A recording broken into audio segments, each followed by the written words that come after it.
Você já parou para pensar como funcionam as relações ecológicas entre os animais da Antártica? As baleias comem krill? E urso polar come pinguim? A biodiversidade das regiões polares é muito diversa e cada animal possui seu papel na cadeia alimentar. Vamos entender um pouquinho melhor como funcionam essas relações ecológicas? Antes de falarmos de cadeia alimentar, devemos relembrar os papéis que os animais podem desempenhar: produtor, consumidor e decompositor. A foca caranguejeira, por exemplo, é carnívora e se alimenta de crills. Os crills, que são crustáceos microscópicos bem pequenininhos, se alimentam de fitoplânctons. E do que fitoplâncton se alimenta?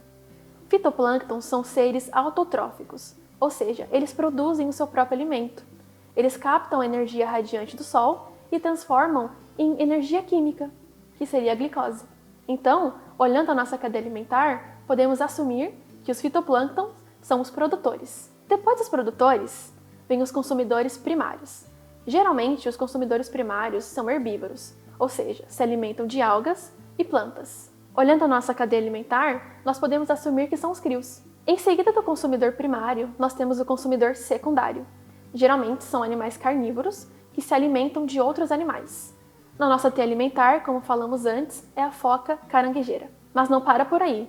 Temos muito mais integrantes nessa cadeia alimentar. São os consumidores terciários. Nessa cadeia alimentar, você consegue adivinhar quem é o consumidor terciário? São as focas. Elas são carnívoras e se alimentam de outros animais, como as focas de Weddell. Mas espera aí, eu acho que estamos esquecendo de alguém. Você consegue adivinhar quem é?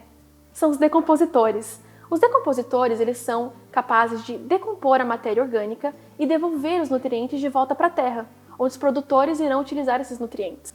Mas para simplificar essas cadeias alimentares, os ecólogos criaram as teias tróficas, que nada mais é que um conjunto de cadeias alimentares que se comunicam e se relacionam entre si. No começo do vídeo, a nossa cadeia alimentar começou bem simples e linear, mas nós podemos comunicar ela com outras cadeias alimentares existentes na região polar, formando então uma teia trófica. Essa teia trófica que pode se comunicar com outras teias tróficas. As teias tróficas são sistemas complexos e interligados que sustentam a vida na Terra.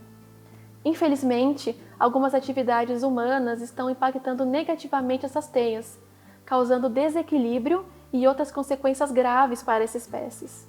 O desequilíbrio das cadeias alimentares pode levar à extinção de espécies e a outros impactos ambientais. E respondendo à pergunta no começo do vídeo, as baleias comem sim krill, e muito. Dá uma pesquisadinha depois para ver a quantidade de crills que elas comem. E os ursos polares, não comem pinguins. Eles vivem em regiões diferentes. Os ursos polares vivem no Ártico, na região norte do planeta, e os pinguins vivem no hemisfério sul. Quer saber um pouco mais? Visite o nosso site e acesse o nosso museu virtual, onde você poderá interagir com as cadeias alimentares antárticas. www.interantar.com